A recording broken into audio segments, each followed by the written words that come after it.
Good day, everyone. I'm Alvin Cabalquinto, an instructor at the Department of History at the Ateneo de Manila University, serving as the host or MC for today's event. Here are some reminders before we start. First, we are currently here at the Faber Hall here in the Ateneo de Manila University. For our on-site participants, please observe proper health protocols. Keep your phones in silent mode. We'd like to also give an announcement that the book will be available for sale today at 15% off. And after the book launch, the book lecture, and the open forum, there will be a book signing. We also have guests in our Zoom room, and we are streaming live on the Ateneo de Manila University Press Facebook page. For our online participants, if you have any questions, comments during the talk itself, you can kindly use the comment section. Welcome everyone to today's event, this book launch and the lecture of The Rulers of Magindanao in Modern History 1515 to 1903, Continuity and Change in a Traditional Realm in Southern Philippines, is brought to you by the Ateneo de Manila University School of Social Sciences, the Department of Sociology and Anthropology, the Department of History, the Anthropological and Sociological initiatives of the Ateneo or Asia, in collaboration with the Ateneo de Manila University Press. So to start off our event, may we call on Dr. Jose Joel Canuday, the chair of the Department of Sociology and Anthropology, for his opening remarks. Thank you. On behalf of the Sociology and Anthropology Department and the History Department of the Ateneo de Manila, I stand before you with privilege and honor to host the public lecture and launching of the most recent book authored by Datu Michael Mastura, The Rulers of Magindanao in Modern History 1515 to 1903. I have been trained as an anthropologist, primarily drawing insights and materials from Mindanao and the broader Bangsamoro experience. As a scholar of the region, going through the expansive written works of A. Michael Ong Mastura is inescapable. As a scholar, engaging his work is not always straightforward because of the many layers and the expanse of insights that often dispel assumption of the region and the Muslim experience. But once get access to the complex documentations, thoughts, and propositions in his works, it offers more than understanding, but also provocation that compels scholars and fellow readers to further engage. I have been an avid reader of his Muslim Filipino Experience, a collection of essays published by the Ministry of Muslim Affairs in 1984. That have been my proverbial Bible, so to speak, my go-to in my own scholarly work on Islamic cosmopolitanism and dialogue studies. Often, when I write my own work, I would often find myself asking, what would Dato Mike say? When I would have to deal with the question of Islamic traditions and the Muslim experience, not only in the Philippine context, but also about its place in Southeast Asia. The current book, The Rulers of Magindanao, that we will be raising our glass to after, and I am pretty sure the lecture that we'll be hearing from him this afternoon offers greater insights to behold not only about the rulers of Maguindanao, but of the greater human condition of that part in the world, in Mindanao. I am not giving a review of the book, whom uh, whom will be given by another distinguished scholar and practitioner of Mindanao, Dr. Stephen Rood, whom I am giving my shout out now as a way of thanking him for accepting our our request to review it this afternoon. Uh, Reading through the rulers of Maguindanao, however, I cannot help but marvel of the attention to details and expansive coverage drawing from the knowledge tools of historiography, anthropology, politics, and sociology that Michael Mastura had done. I can see this book as an invaluable legacy, one for the Magindanao society at one level, but more broadly to the Bangsamoro and the Philippine national community.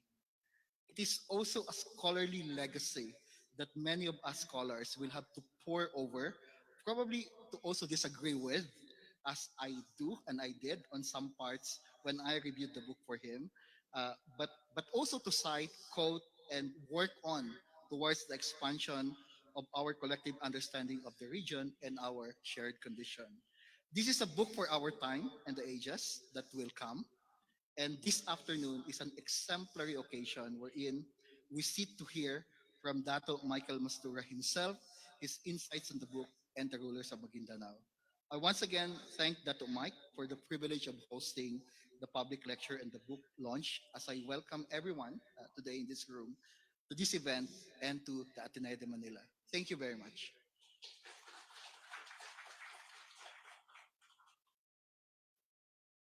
Okay, thank you, Dr. Kanuday.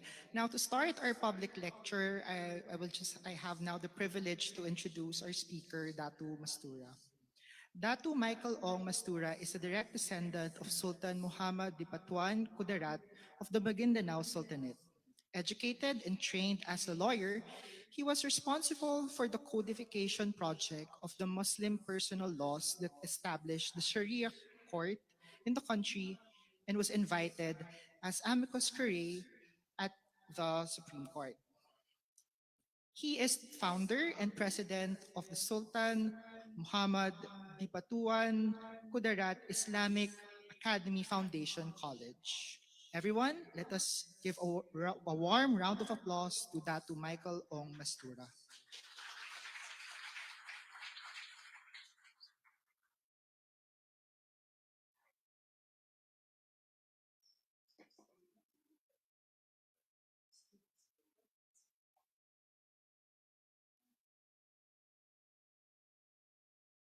Good afternoon. Assalamu alaikum. I'm a very good pupil.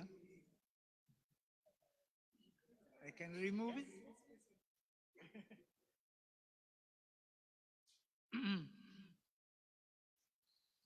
Now I am very nervous because I thought some people here will not be around. I see faces whom I have not seen for ages. And I want to thank you for coming. So, Karina, I thank you for bringing this, all the new friends, acquaintance. Joel, for hosting this. I'm saying my thank you ahead because I might forget.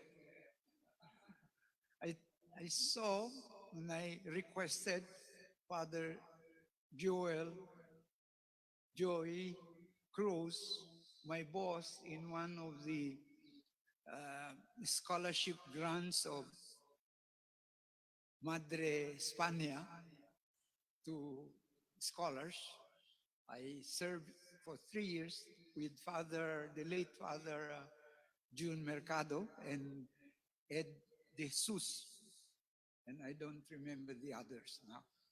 So, Father, I thank you for coming. He must have gone already because he's busy. Okay. Normally, I would say if the audience were all Muslim, salam, dua. When we say salam, it's peace. And dua means prayer. That you will achieve peace. We were getting worried for friends to come on campus because of the late incident that happened here on graduation day, Joy. I apologize for such an incident. That's why I pinpointed one detail in this presentation. regicide. Many people don't know what regicide is. What the hell is that? Pardon my language. Okay, anyway, uh, two things. I wanted a paper, very short paper, and it's available. The other is, maybe I should have a reader's guide to the rulers because it's a thick book. And as Joel said, it has layers and layers of concepts. Never mind the narratives, you can read that leisurely. But I am after the scholarship. I have come to Ateneo. 3 of my children came here. 2 became lawyers. Only one went to LaSalle University.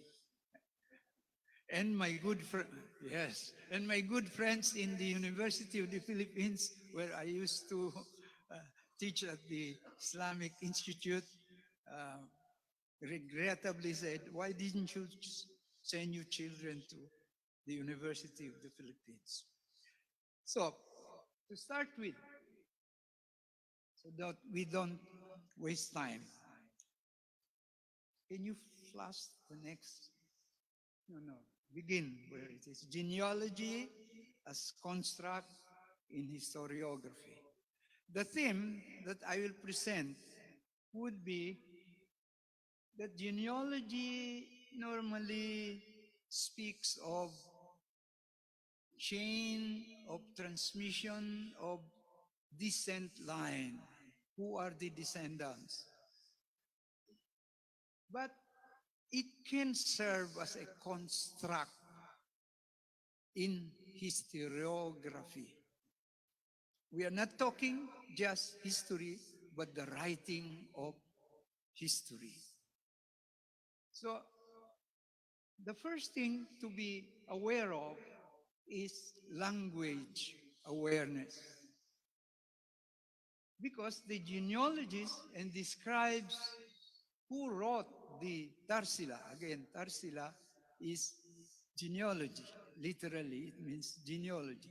If it were the genealogy of women, then it will be tirumba. But I don't want to put in many concepts. Otherwise, you get confused. Let's stick to 𝙍𝙪𝙚, the male line, agnatic line. And remember that they were accompanied by khutbah, what you would call in the Catholic sense, homily on Fridays. And these are written, they used to be written, where the names of the sultans are mentioned. In the time of the caliphate, they would mention from generation to generation up to the last reigning sultan. Now, they wrote also in Kirim or Jawi. The late Francisco Tan and I also were involved in the translation of the Jawi scripts. This Java, from Java, therefore Jawi script. Kirim, the local name in Magindanao. That means that it is written in the Arabic alphabet, but the language is the local dialect. In other words, if it is Tausug, but written in Arabic in Tausug. If it is Magindanao, then it is written in Arabic, again alphabet, but Magindanao dialect. So with Maranao and so on. Now, the Jawi, the Malay world, also did the same. There is a mistake about writing these terms in the Spanish spelling. And the most pronounced is the word Magindanao itself, which is written now by the Republic of the Philippines in statute books as Magui, Gui. But in Spanish, you and I know, there are speakers of Spanish here, that GUI is gay, guerra, arguillas, things like that. So, but in Magindanao, it would directly be GI, Magindanao. Now, another one is AO. My editor for the publication and I had many little quarrels about spelling, because I insisted on the local spelling, then it would again be changed, including algorithm which changes the spelling. That's a problem, Joel, really. And we have to make some erratum, errata, in fact. Okay. So it will be a W would be a ow. So I want you to remember that Najib Salibi, who translated the Tarsilas of Maguindanao and Sulu, used a transliteration system in Romanic, meaning the alphabet that we have now, the English alphabet that we are using, and the readers will be able to apply such transliteration using phonic sound, so like Maguindanao. Now, why we stress Maguindanao? Because the title of the book is Rulers of Maguindanao in Modern History.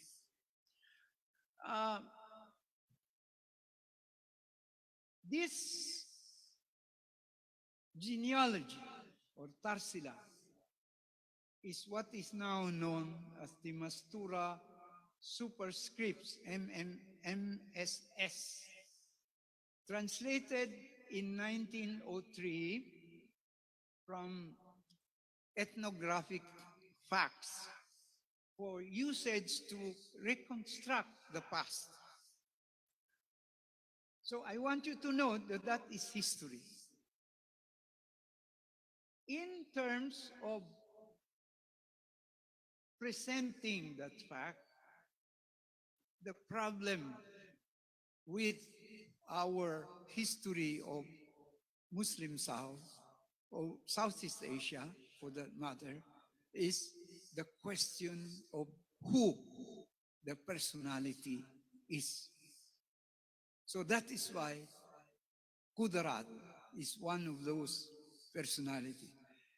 Elito, I give an example, Datu Utu of Raja Boyan, because so you have to look for a personality to attach to a certain historical narrative. Elito also used biographical approach for the manuscript. So you see nothing but names after names, and you will never be able to find a way to approach it if you did not have a tutor. If I must admit, with due respect to you, Ma'am Ting Ting Kohanko, I tutored her on when she wrote the book that you also launch here, according to Father Joy, the Bangingi history, Basilan, because that's the way to do it. The other thing is geography. So now what we have here is an idea of why I use genealogy for historiographical writing. I think we can move to the next slide. So the first chapter in the book, you will see all about this genealogy and how we put it into the narratives. Now, I want to tell you that Maguindanao, not this Maguindanao now as a province divided into north, which is norte, and sur, south, but the Maguindanao that we are talking of, the Sultanate of Maguindanao, which embraces the whole of Mindanao, minus a little point there where Misamis or Butuan coastal areas, because there were already Christian migrants there. This is what I would describe Maguindanao Sultanate is about. It is a product of geography and culture rather than of politics and economics. This is what Joel probably is referring to, layers after layers. So I layered it with this idea. Events occurred long periods of time. Therefore, you cannot approach this historiography and the conjunctures at crossing points. You have conjunctures where there is change. That's why huh, transition, meaning continuity and change. In the course of time, therefore, I use epochal duration in French. I don't know if it's correct pronunciation, longévité. It's a long duration. So, well, some here of you are historians. Who is the person we attribute this to? Yes, there. There. So, you have an idea, a movement of people and ideas. And therefore, it's not a short-term historical narrative like the syndrome 1896 revolution. See, one era, done. No, it has to be epochal, but of long duration. So naturally, because it was of natural longevity, so there is also changing between people, the orayat, the subjects. Now, we cannot speak of subjects.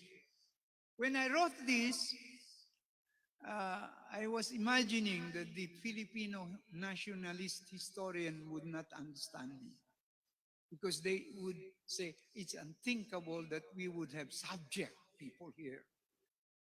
They're not slaves, but we are talking of royal lineage. An Englishman, a Scotchman, a Espanol, a Frenchman, not of the Republic, would understand what a subject is. Subject of the crown, subject of His Royal Highness. Unthinkable under the Republican system.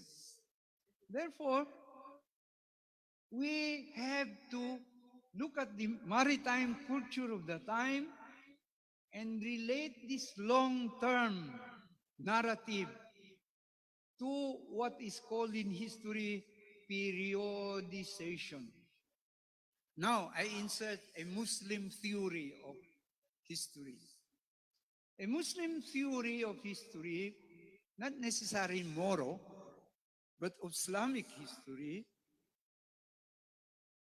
A Muslim theory of history made real in time. It is made real in time at historical moments of its use as the direction in the process of change itself.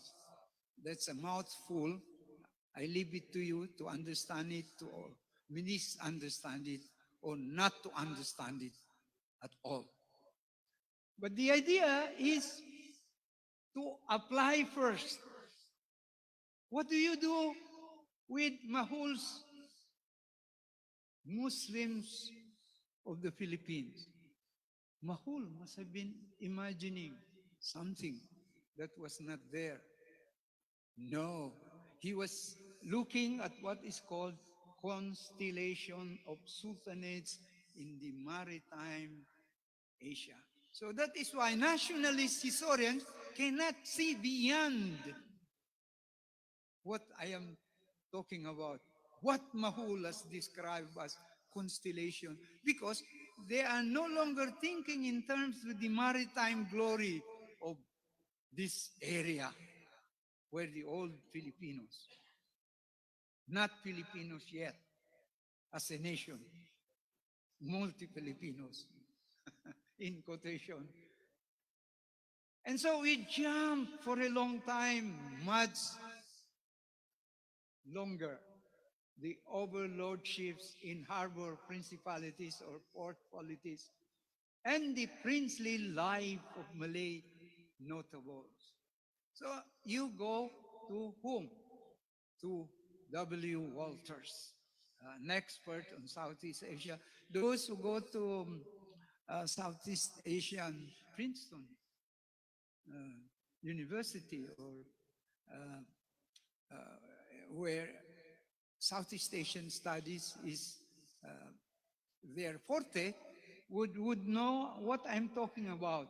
In the Sri Vijaya days or ages, era, they talk of the overlords. There were no large cities. There were port towns and port cities. But they were like the Greek city-states were states in themselves, not the idea of the Philippine state now or the United States of America, but as polities. So the question comes, when the reign of the rulers and succession is problematized, PhD students, you are asked to problematize your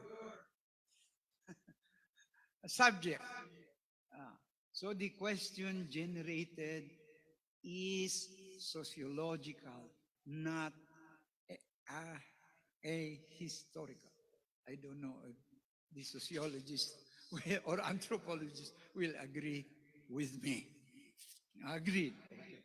All right. So see, so in other words, again, you see, because I'm talking historiography and not history itself.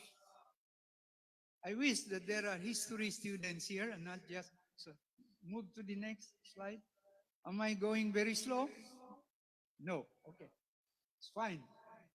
Rather than reading the book, no? Okay. Why start with 1500? Because that's the modern age, really. It starts there. Because history, to be accepted in our time, would have to be dated, will have to be documented. Now, 1500 onward to the 16, 17, 18. Wag muna ang 19. Okay, what is the narrative about? The movement of people, this is documented in Southeast Asia, not in the Philippines. We look at Blair and Robertson and Morga and all of those written about Mindanao and Sulu. Now, in the Malay world, we have what we call Sejarah Melayu. These are narratives of the Malay world, and which included the Muslim South now. Okay, so this volume that we have now does not cover that period. That's why when one of my peer reviewers asked, why didn't you cite my old friend who died also in 2010, I think, Azra 𝙍𝙪𝙚𝙬𝙣, an expert on Sufi and the origins of Malay nationalism. I did cite him because at the time I wrote this book, he was still a PhD student or maybe a master's degree student. No, his book was published only in 2020 or something. We have to check that. All right. So or 2004, rather.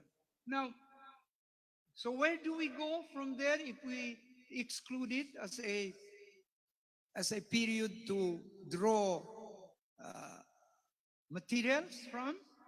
We can refer, but we go to the period of Sufi navigation, the Sayyids and the mosaics.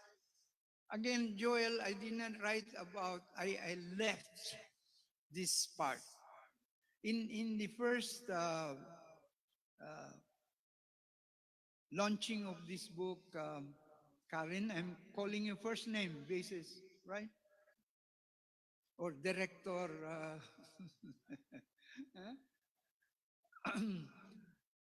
I was asked by the media who are thinking fiction writers and history as fiction. So, what is the spoiler in your book? So my mind got confused. Is he asking about fiction? Or is he asking about the peace process? Because there are spoilers of the peace process.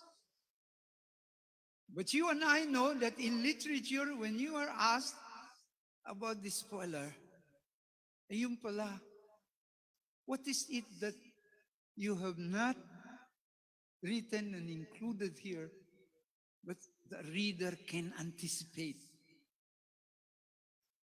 And to me, I said, first, my reference to the 𝙃𝙤𝙀𝙗 𝙍𝙬𝙗. And, of course, Sufi movement in Southeast Asia. And you can see that in the book, I mentioned Sufi, but I never discussed Sufi because I feel that that is a theme that should be elaborated. And I might do it by annex, or I thought one chapter would be very long, or another book. So never mind, in the meantime, to balance the 𝙃𝙀𝙗. 𝙃𝙀𝙗 are the letters of the Jesuits from Mindanao. Carol, you used to write letters from Mindanao by Carol Argillas in the one of the newspapers. Anyway, we go to define this Sufi navigation. In the early days, it's rather difficult in the Philippines, but in Malaysia and Indonesia, it's easy to do that. So I choose the word or theory of peregrination. That applies to birds, no?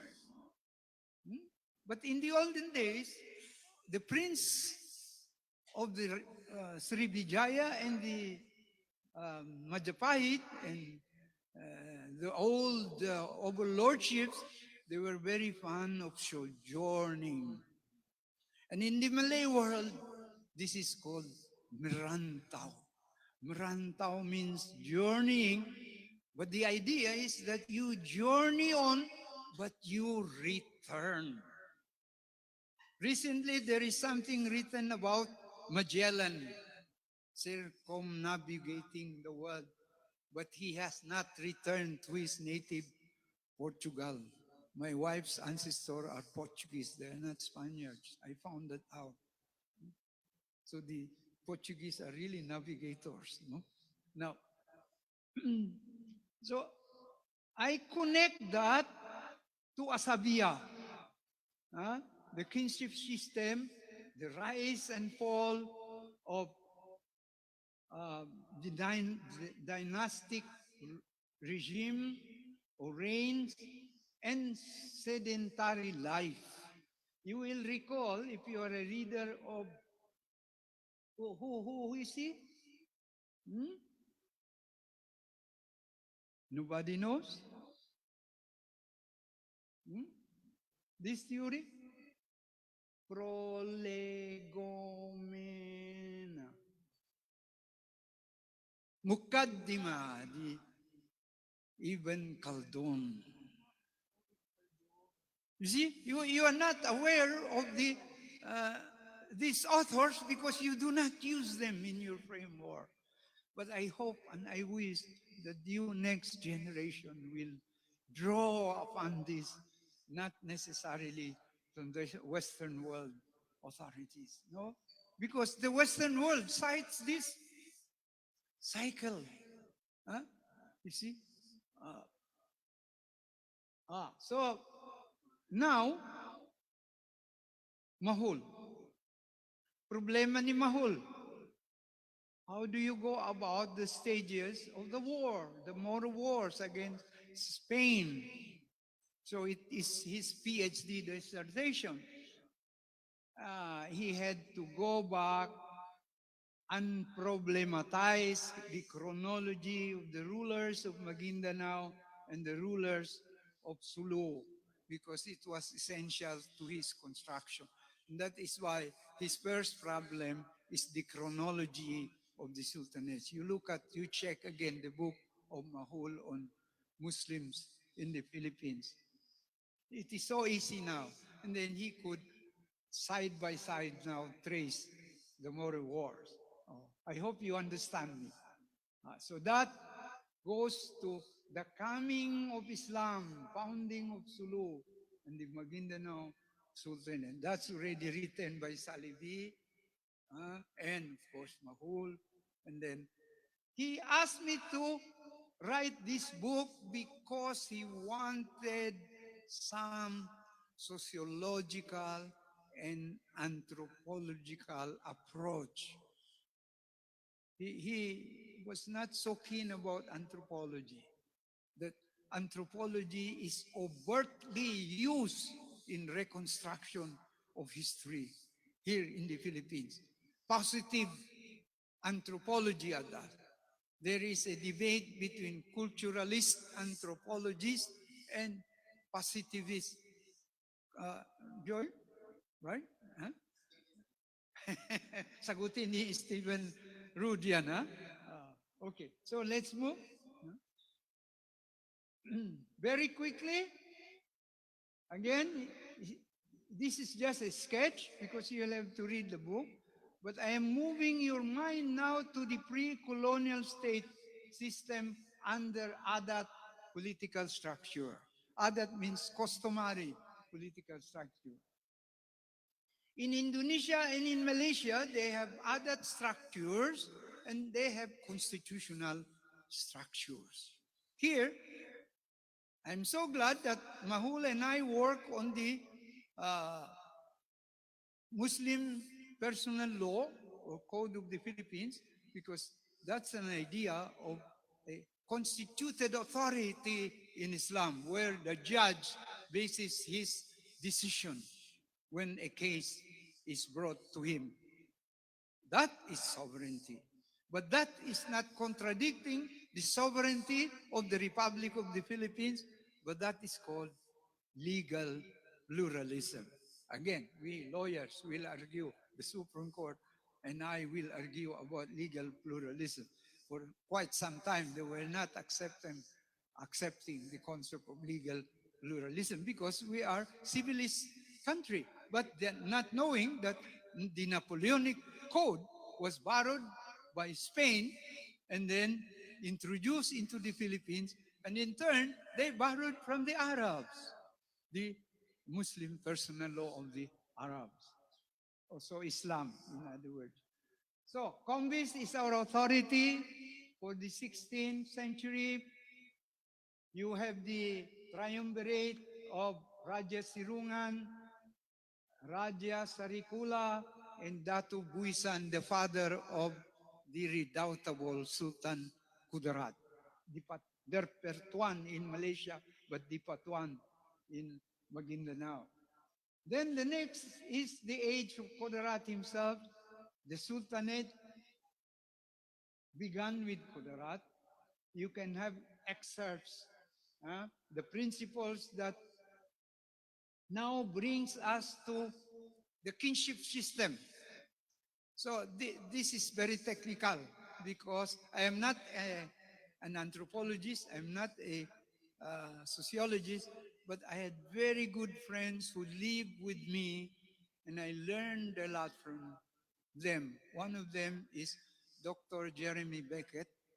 Uh, I learned today, salamat po, that he died two, 2 years ago. 2 years ago, the wife was looking for me. And anyway, you see, huh?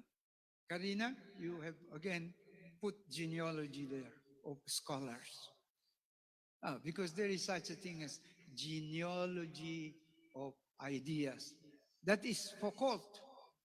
You want me to go to postmodernist now? Postmodernism? Anyway, just to have an idea so that the ladies here, Pichi, don't think that Muslims do not respect women. Huh?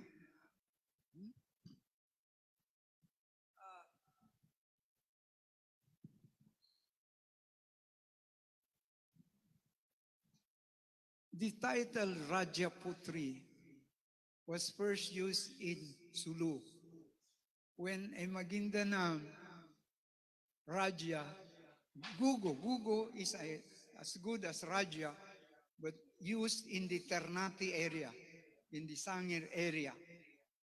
So, and then Kudarat marrying Raja Mampai. Okay. Statecraft principle, principle of unilateral descent. How come a lady can be sultana of the Tausugs when in Islam it is not permitted?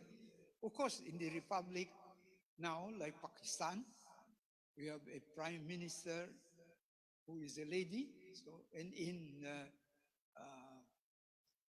Bangladesh, the British had Margaret for the first time. America has never had one president. They cannot succeed. You see? Okay. So Siti Kabira means grand mistress. Becoming a sultan because there was no heir. Now, jump centuries after, you have a Rajaputri in the last reigning monarch of Magindanao. That is why Sultan Magikin is the last sultan, but he was a weak man. But rather than violate hypergamy, what is hypergamy? A woman who high rank cannot marry a man of lower rank. She has to marry somebody equal, if not above him. Hypergamy in the royal descent line. Okay, or the lineage line. So that is why there is a principle of core lineage. So we belong to the core lineage of Kudarat. I cannot give up that because it is reckoned on the male line, agnetic line, not on the female line. Again, we will have to review who is the sociologist, anthropologist here other than Joel here. We are not very good at this. We are very good at compadre, comadre, which the Spaniards introduced to us. Now, that is why, Joel, I had a problem, Ma'am Karina, with my editor. I don't know where. I have not yet met Julian, my editor. I had some quarrel at times with him. Because when I wrote this, Karina, I was using sources of the Royal Journal. the British Royal Journal and Malaysian Royal Journal, and they were mostly written in passive sentences. And I had to write, if I caught or reintroduced this, I had to write also in the passive. Then when Julian tried good for my original editor, Carol Argiles, she understands me. So I had a hard time rewriting a passive sentence or paragraph into positive, active sentence. I've been asking my son to go over. We only found one running sentence. I don't know, page something. Anyway, trabaho natin yan sa sa errata. Okay? Okay. I will draw you to a little knowledge that I have. Very dangerous, huh? Little learning is dangerous. Meron kasi theory in corporate groups, clan. Normally, you reckon yung agnetic line through lineal or unilinear. L kung yung lineage. Now, problema mo, I'm using Tagalog, meron tinatawag na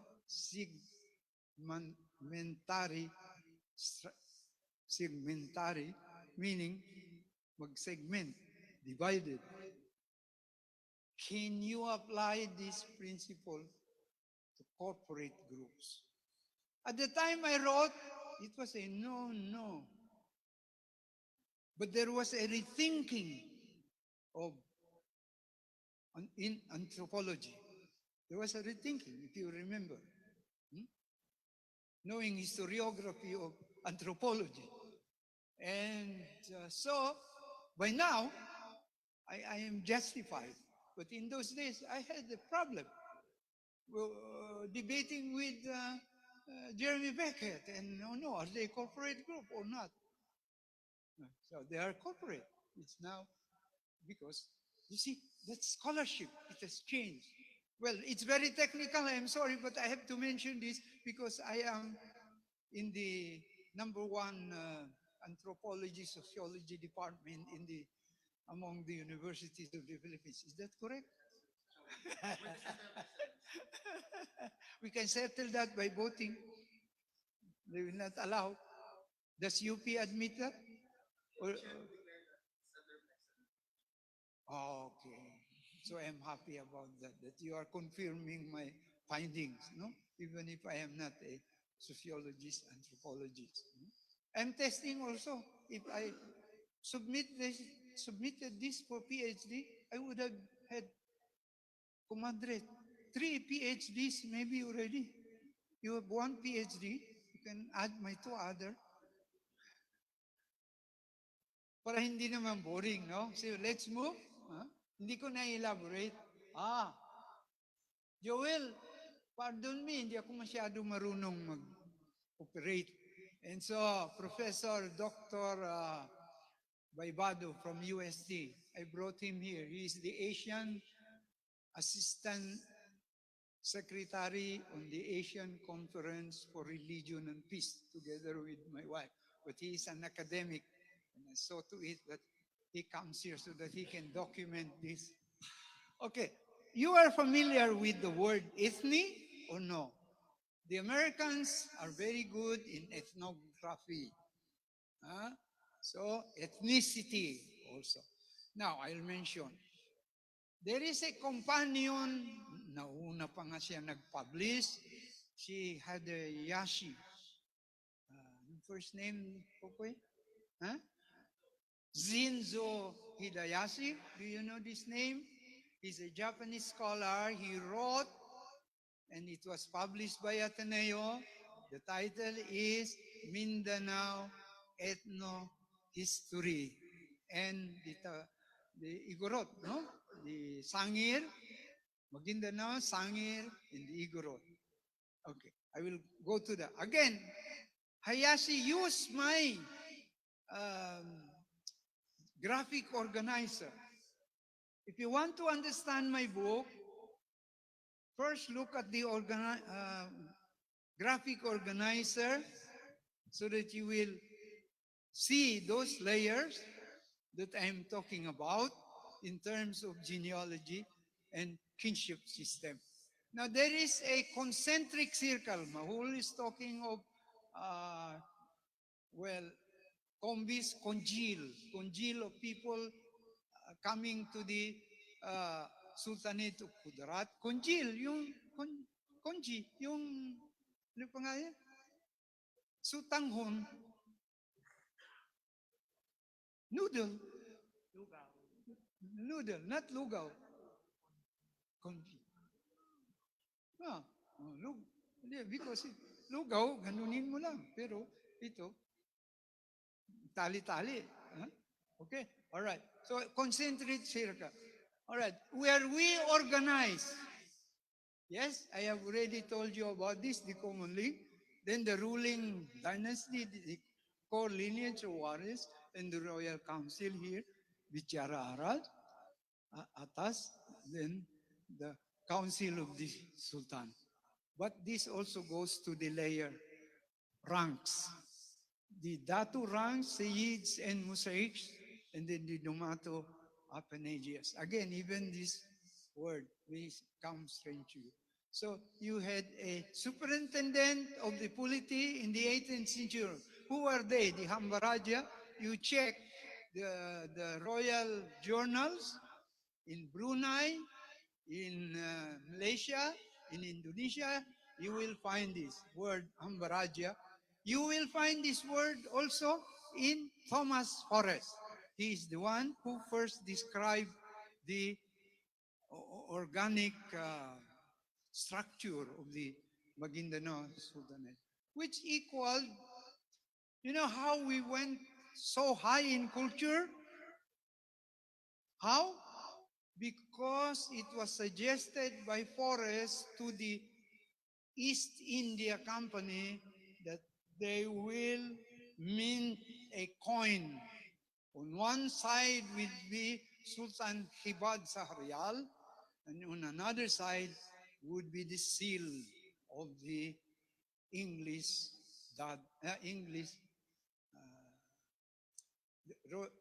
Dutch East India Company, English East India Company. Country trade, Quezon. Country trade, Quezon. History. So these Ambaraja and Castilians are not the Iranons and the Lanons in James Warren's book. They came with kabunsuan, sarip kabunsuan.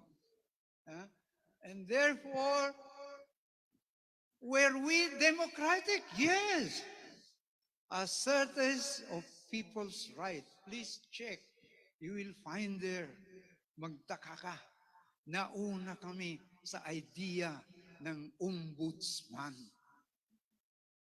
That's why when I was a delegate to the Constitutional Convention, Delegate Robles and I sponsored the ombudsman concept. And I said, I know this very well. It's in my history book. It's in my veins. You see? So, we are not savages. Okay. So, enough of this kasi masyadong detalya. You should learn about Tupo clan. Sa elite ng taga-Maynila, sa elite ng taga-Ilocos, meron din yan.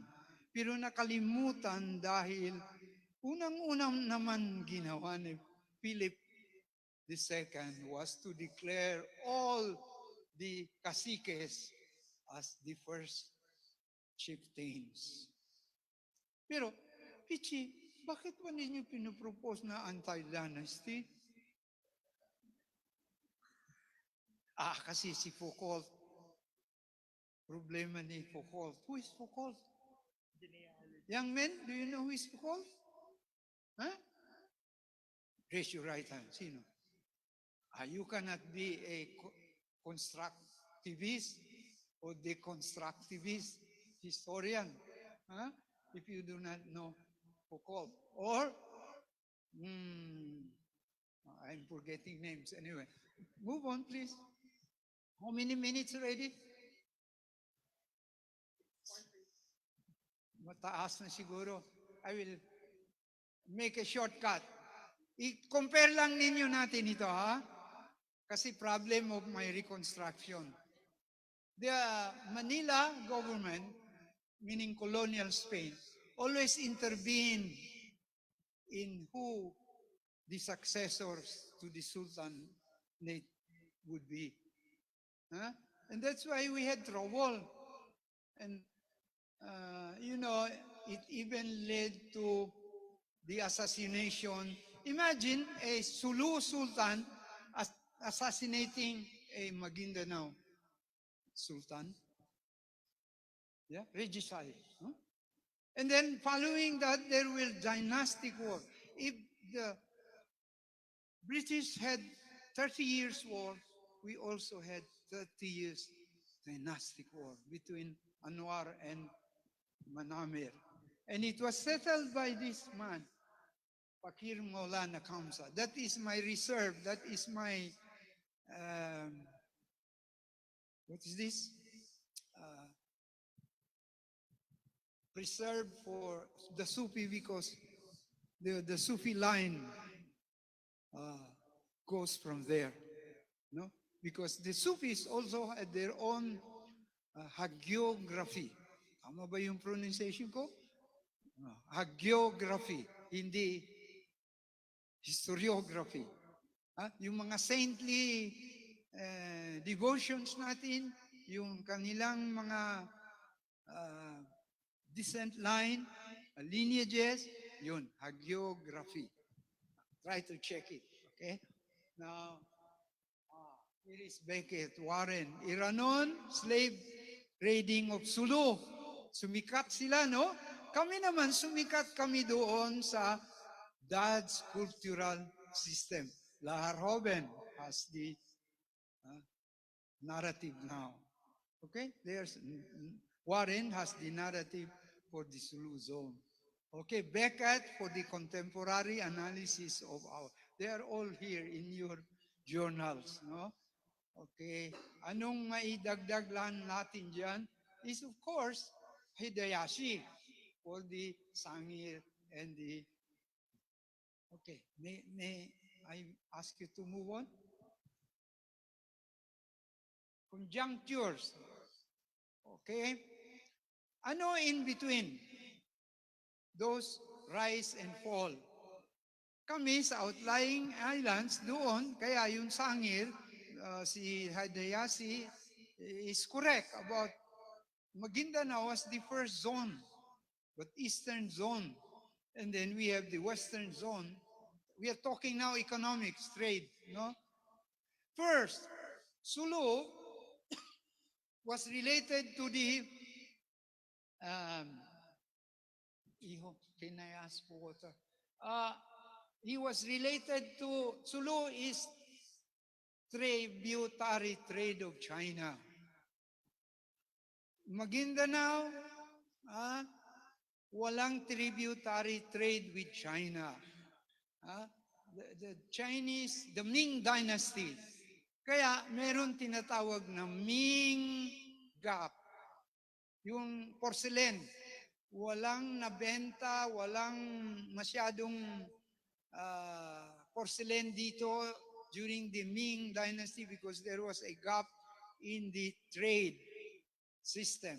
Pero Sulu, champion of smuggling, nakaka-trade pa rin sila sa hanggang ngayon. Champion. Pinapaayos ni President Cory Aquino sa akin yung barter trade. Sabi ko, ma'am, mamatay ako kung ayusin ko yan. Remember that? Hindi lang ako marunong magpera eh. Sayang. Okay, now, tomorrow piracy. Bakit? Anong ginawa ng Magindanao at that time? Thank you, thank you. Anong ginawa ng Magindanao? They turned, I borrowed this phrase from Walter, rewarding purposes than economic history. And what would that be? Thank you, Commander. You're still serving. I should serve you. Anyway, so you see how cooperative this audience is. Are you already bored? I'll stop. I know it because my wife will say.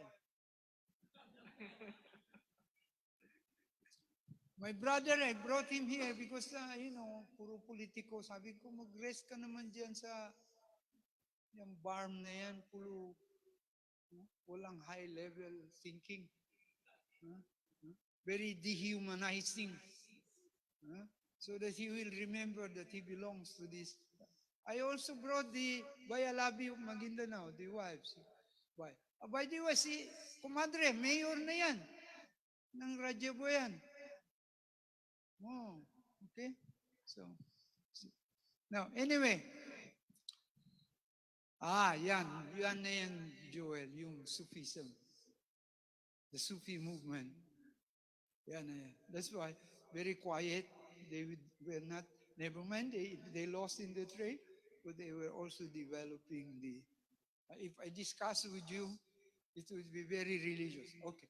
Mahul and I agreed that our Islamic writing, we will not mix with this history. So that is why you find aspect of Islam there, the old, it looks like a Japanese, 𝙍𝙬𝙬𝙧𝙣 and so on, kind of ethnographic facts. But the next one, 𝙍𝙬𝙬𝙧𝙣, the Islamic scholar, vindicated according to my friend, the late Azra. 𝙍𝙬𝙬𝙧𝙣 vindicated us, Java, and here, that after all, the veneer that 𝙍𝙬𝙬𝙧𝙣 was describing, there was something more than that. Not just ethnic or anything, no? Okay. Anyway, mga scholars lang yan makakaalam, ha? That is our secret. You come to us. All right. Do you know why I reserve also? Sabi ni Mahul, kasi tinanong siya sa UP. Din, bakit yung libro mo, maybe 80% Tausug, 10% Magindanao, 5% lang yung Maranao. Bakit hindi na-mention? Sabi niya kay Datu 𝙈𝙖𝙜𝙤𝙣𝙣, kasi very selfish yung Magindanao sa mga tarsila nila, hindi ipakita sa amin. Sinisikreto. Well, I found out, Joel, that the hagiography or the tarsila of the Sufi were built into the genealogy of the royal line itself. Unlike the Sufi in the other Islamic world, they really had the, what is this, the enumeration of the descent line of the Sufi. So we move out from there. The Buginis, orang Mirantao, Seaborn, and then yung aristocrat mo, Commissioner Marum Salik, wrote a book also on the Moro or aristocrats. So doon yun sa the Buginese times. So hindi nawala ang Maranao. All the pangampungs are also in that book. So you know. Okay, may I take some more time? Because this is important for scholarship. Bakit hindi na-publish yung PhD dissertation ni Mednick on the Maranao? Di ba kayo nagtatanong? Di kayo nagtataka. Why was the PhD dissertation of David Barajas not published? According to them, because they had findings that they could not share with the Maranaos. Baka magalit yung ibang Maranaos. Now, I lay it in this book. I dare lay it because I was able to explain where the panghampong lines. And then there is a leftover question about a fifth panghampong, the baloy. And I also have an explanation about that. I will leave it to you so that you will have something to read. Hinto na tayo? Huh? Oh, last na daw. Gabihin tayo dito kaya babasahin ko pa yung paper ko. Magalit sa akin si the late Dr. Onopri Corpus. We served together at saka si Dr. Ocampo and sino pa yon sa Quezon diyan sa National Historical Institute. The grand narratives, the nationalist narratives from grand narratives, yung Spanish narratives of history of Spain in the Philippines is about Hispanization. So who is the author of Hispanization of the Philippines? Pelan. Very good. I'll give you an A plus. So, what about Kostner?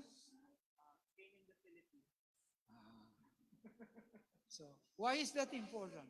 Because the Spaniards began to split, began to reconsider the thinking that far from converting the Moros, they should distinguish colonization from evangelization.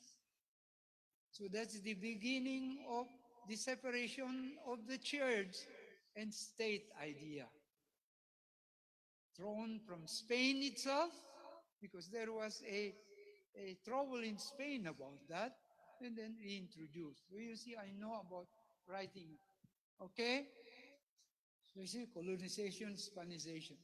The doctrine of discovering, hindi ba, hiningi ng mga Indios sa Amerika, the Incas, and so on, Pope, this Pope, pwede ba i-deny na natin yung doctrine of discovery? Who is the writer that first protested it in philosophy?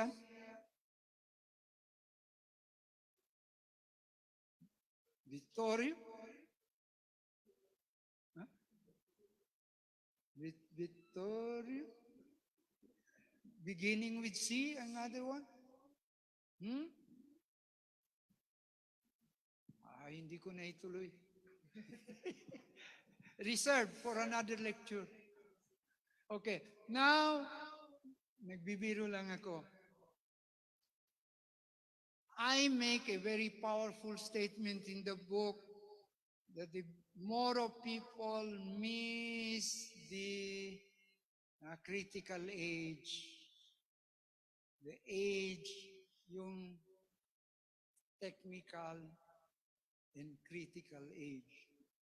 So they have no 1800.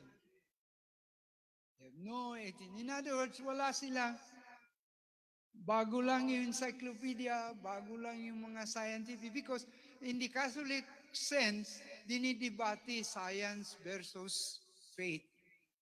In Islam also, we were debating, why should we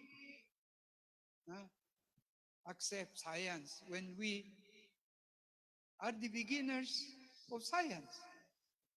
Even Sud, even Farabi, and so on and so forth, medicine and all.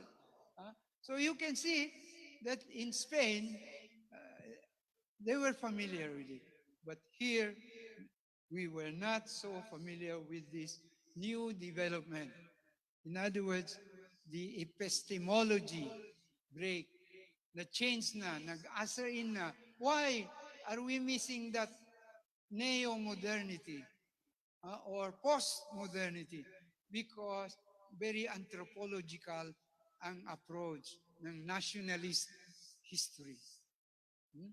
Now, again, now we will have to deal with constellation of ideas, the emergence of phenomenon that we never saw before, especially in the navigation age of scientific techniques and in conjunctions with new trade routes in Europe. So that is why I say the Muslim rulers' generation of 1736 to 1775 missed out the 18th century great upheavals.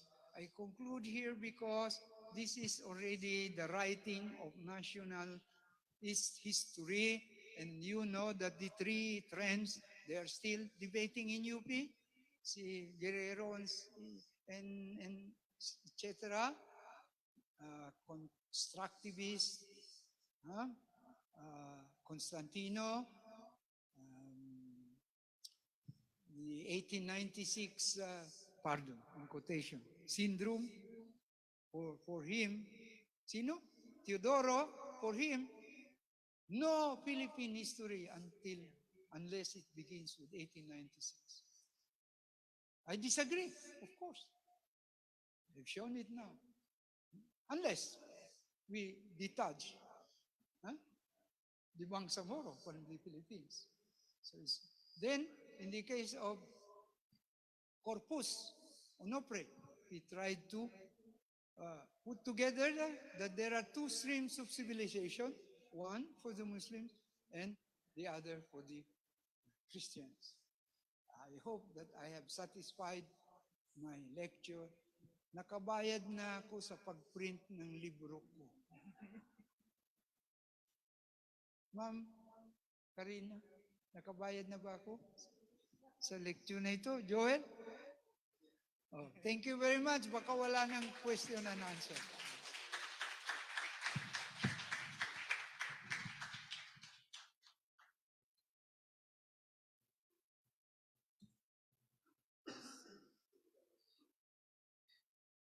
So again, thank you, Datu Mastura, for a lively, enriching, and an insightful lecture. No?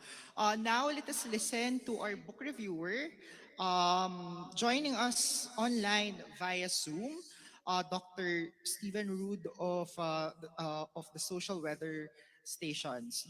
Dr. Rood was a professor of political science at the University of the Philippines, Baguio, from 1981 to 1999. Philippine Country Representative for the Asia Foundation from 1999 to 2017, and since 2018 has been Fellow in Residence at the Social Weather Stations and Visiting Fellow at the Australian National University. From 2009 to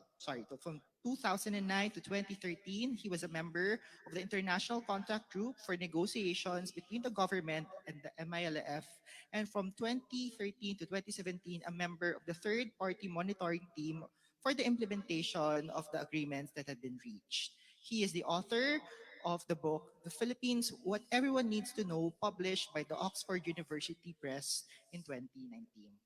So again, we'd like now to go now to Dr. Rood. So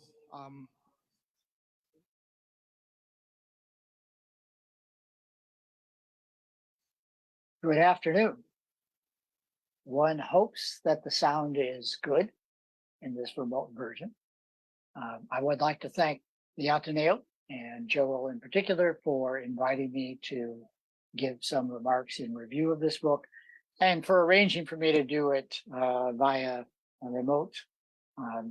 When I told Lourdes Mastura a couple of weeks ago that I rarely leave the townhouse, she says, correct. You can't be too careful with COVID around. So I have a Mastura imprimatur for my virtual presence here. I'm going to resist the temptation to talk about what Michael just said, except to say two things. First, I wish I'd heard this before I tried to read the book. It is a very good way of approaching the book, and I encourage people to think hard about it as they buy the book and work their way through it. Secondly, I hasten to add that I am not an anthropologist. I'm a political scientist. People mistake me for one because of my long residence in Baguio, but I do not pretend to understand the details of anthropological theory. In any case, my remarks. I first met Dr. Datu Michael Mastura in 1987 when the Cordillera Studies Center at the University of the Philippines in Baguio held a conference on autonomy for the Cordillera. I've had the pleasure of interacting with him frequently over the years in many different circumstances. Several of the invited speakers in the 1987 conference were from Mindanao because the 1987 Constitution provides for autonomy for both Muslim Mindanao and the Cordillera. And at the time, Datu Mike was a member of Congress and had previously been a member of the Ministry of Muslim Affairs. The thinking, of course, behind the inviting of people to speak on the topic of Muslim Mindanao, it's to look for comparisons and contrasts between the two situations, the two potentially autonomous regions. And these comparisons and contrasts continue to intrigue me. Simply put, the question can be raised, why in 1989 the autonomous region in Muslim Mindanao was instituted and thereafter revised in 2001, and then subsequently in 2019 replaced by the Bangsamoro Autonomous Region in Muslim Mindanao, while throughout the decades since, autonomy was never achieved by the Cordillera. I venture to say that the short answer involves the sultanates, which in turn were based on Islam. A longer answer can, in fact, be found in this book, okay? And so it's worthwhile remembering that we have to delve deeply into the details in order to understand the dynamics of what has happened. This is an ambitious and wide-ranging book. Joel referred to the many layers of Michael's thinking, and you just got an illustration of it in his lecture. But its center is an explication of the two major elements of Mahul's constellation of sultanates, the Sultanate of Magindanao, downriver, sa Ilud, and the Rajanate of Boyan, upriver, Sarayan, in the Pulangi River Basin. Michael does admit the boundaries of the two major power centers were never clearly defined.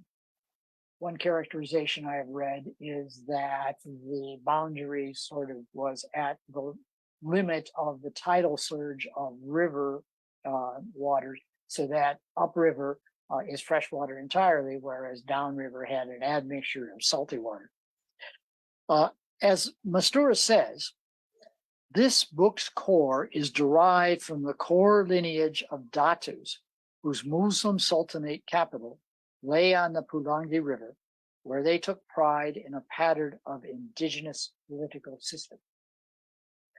The use of tarsilas, or written genealogies, allows for the construction of the sequence of the Raja Boyans of Boyan, for example, which can be cross-referenced against the reigns of the Magindanao sultans, which helps to follow the historical relationship between these two systems of power. Aside from the male line, as Michael has mentioned in his lecture, frequent reference is made to how marriages caused or strengthened interrelated linkages among datus and royal houses. Sometimes the welter of names can be daunting, but there is an excellent index in the book. Congratulations to whoever did it. And of course, there's always the internet that you can refer to. One thread throughout the book is the role of Islam, both as the background from which statecraft emerged and the motivating factor in its resilience in the face of colonialism. As one author had it,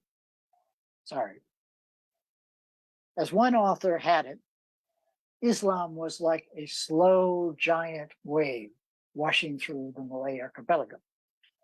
So it's not surprising that not only some of the leading lights of Magindanao history, such as Sharif Kabung Sawan, but office titles such as Kapitan Laut, Navy Commander, come from those Malay archipelagos, in particular Ternate.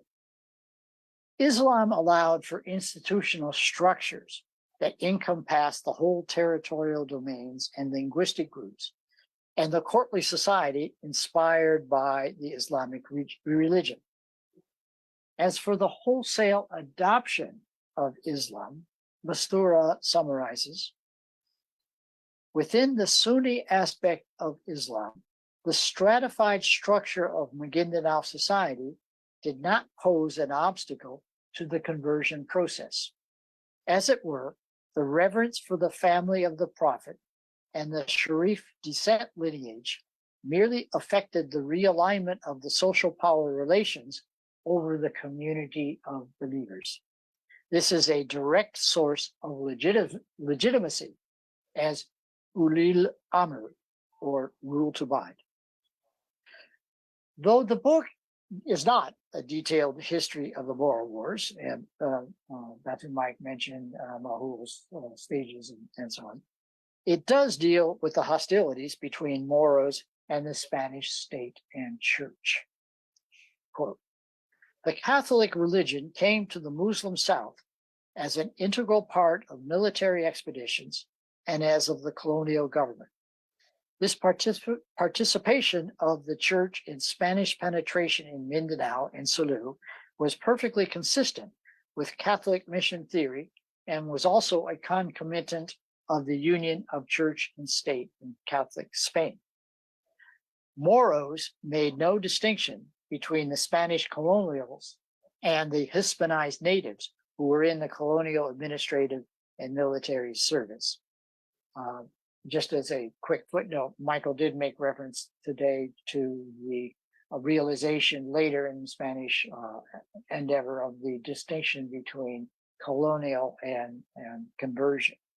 But in any case, one aspect of this interpenetration, of which I have been aware, was the establishment in the 1870s by Jesuits of what Mastura refers to as a Paraguayan-style reduction settlement, which involved a program of rescate, ransom, of Tiruray slaves and even Moro children from the slave markets of Mindanao to be raised as Christians.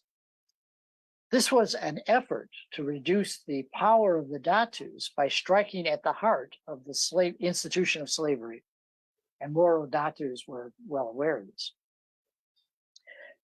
In his foreword to the book, Patricia Abinales states that with its publication, quote, there is no more reason for any Filipino or Moro scholar not to teach courses on Magindanao and Moro histories.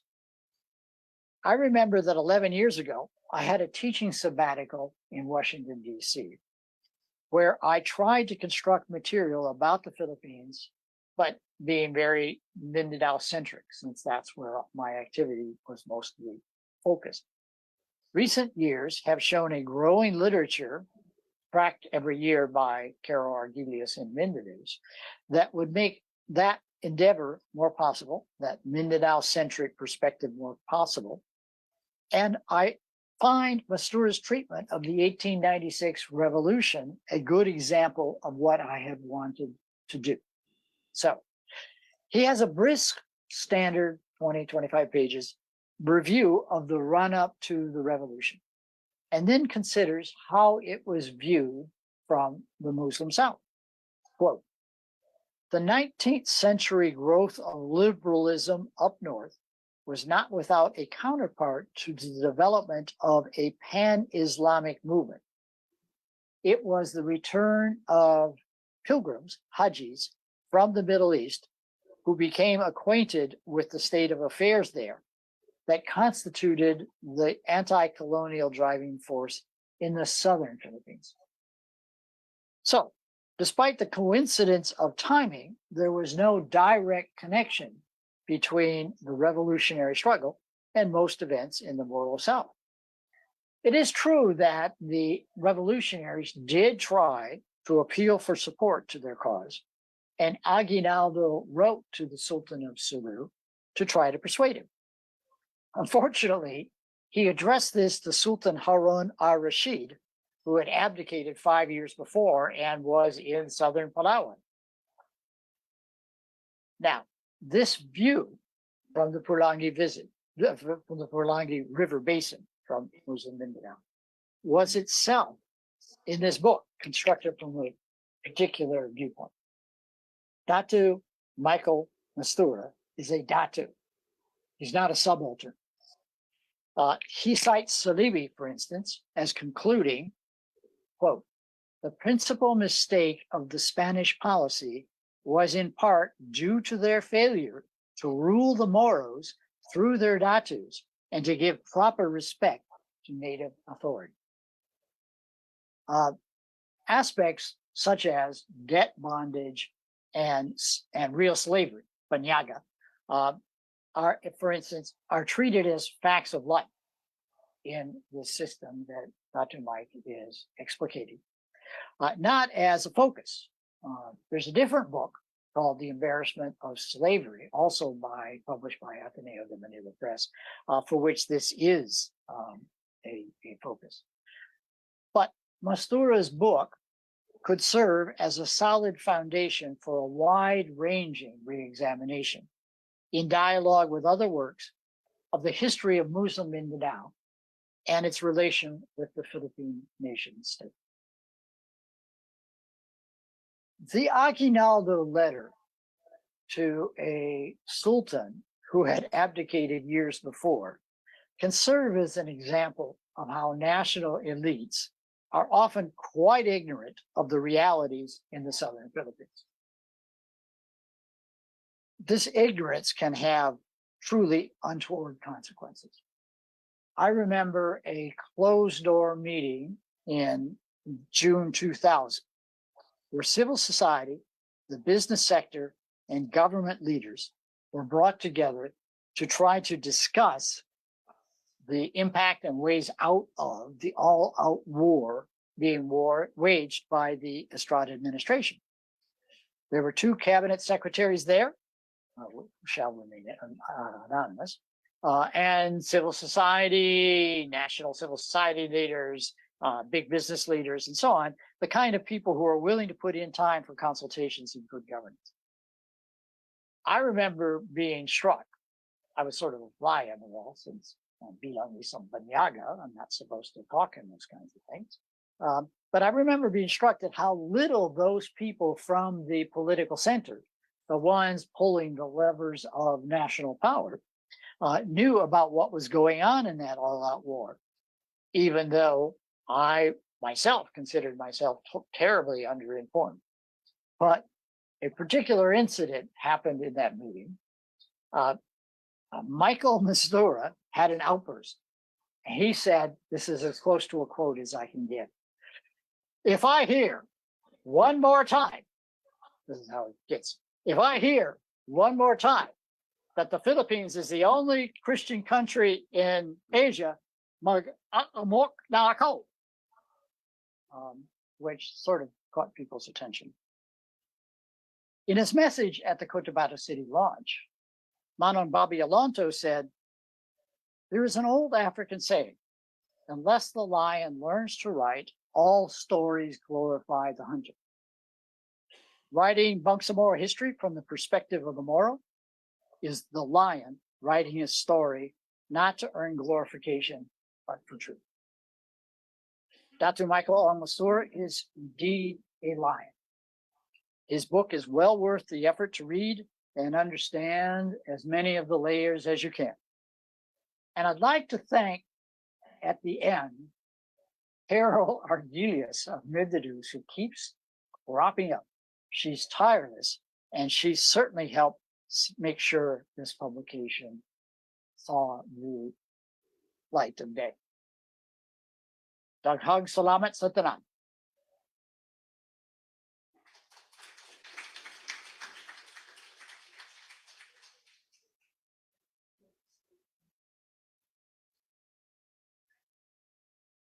Thank you, Rude. I was not very rude to you after all.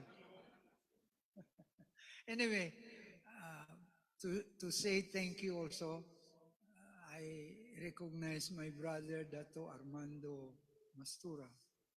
He came late, but he said, I'm there to support you. He said, no, you go to Davao. It's nearer. You don't have to spend to come to Manila. And then my own niece also there, Sahida, was a mayor at the time in the municipality. So, Joel, how can I go anti-dynasty?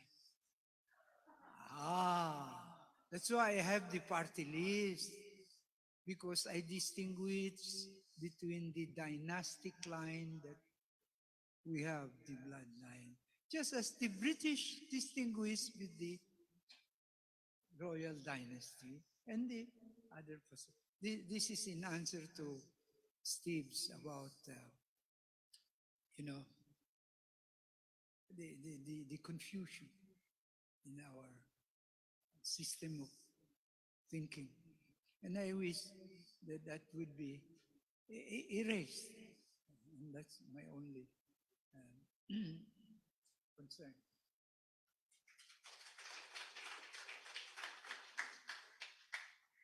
Okay, thank you, Dr. Rude, and of course, Datu Mastura here.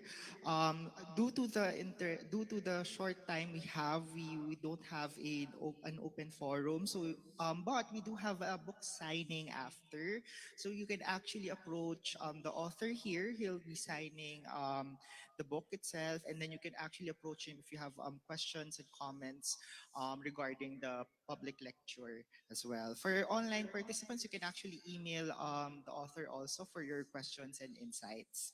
Now we proceed to our last portion of the whole event itself. To formally close this event, we now call on Dr. Patricia Dacudao, the chair of the Department of History, for some closing remarks.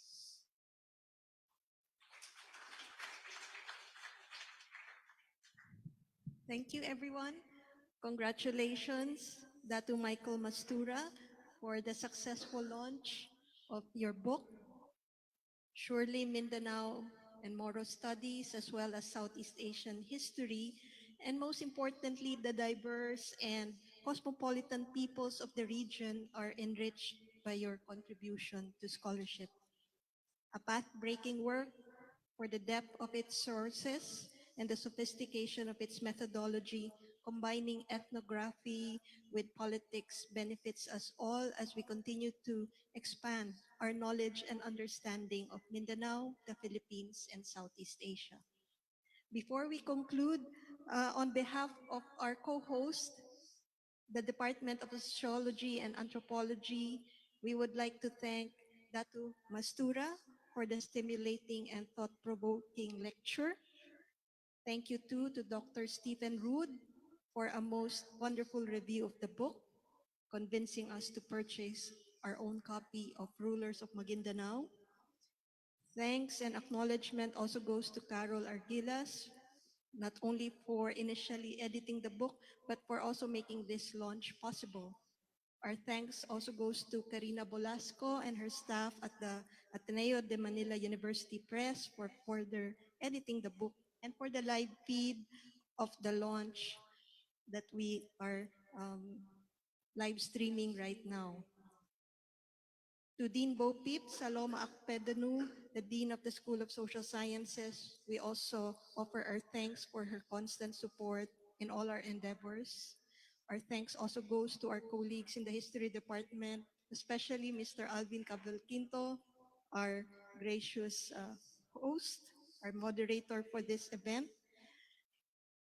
And thanks also to Joel and the Department of Sociology and Anthropology, and to Ido for making the poster and for spearheading and co-sponsoring this launch.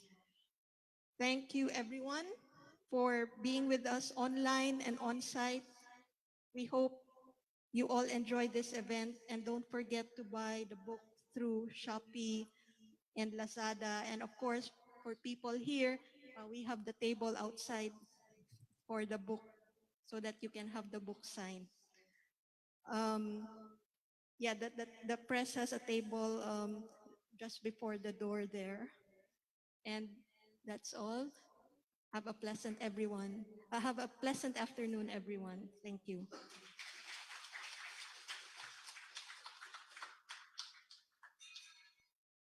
Thank you very much, Dr. Dakudao. So we'd like to thank everyone for attending the today's event, the book launch and the lecture of Rulers of Magindanao in Modern History, 1515 to 1903.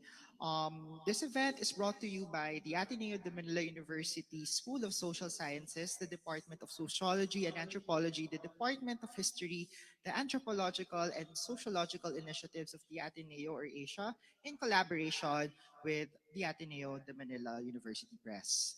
Again, just a reminder, the book is actually available here for sale at 15% off. No? So there's actually a discount for those who are attending. You can grab a copy of your book and have it signed here. For our participants as well, do join us for some refreshments there and for our book launch. So that's it for now. I am Alvin Cabalquinto, wishing you a pleasant day ahead. Good day.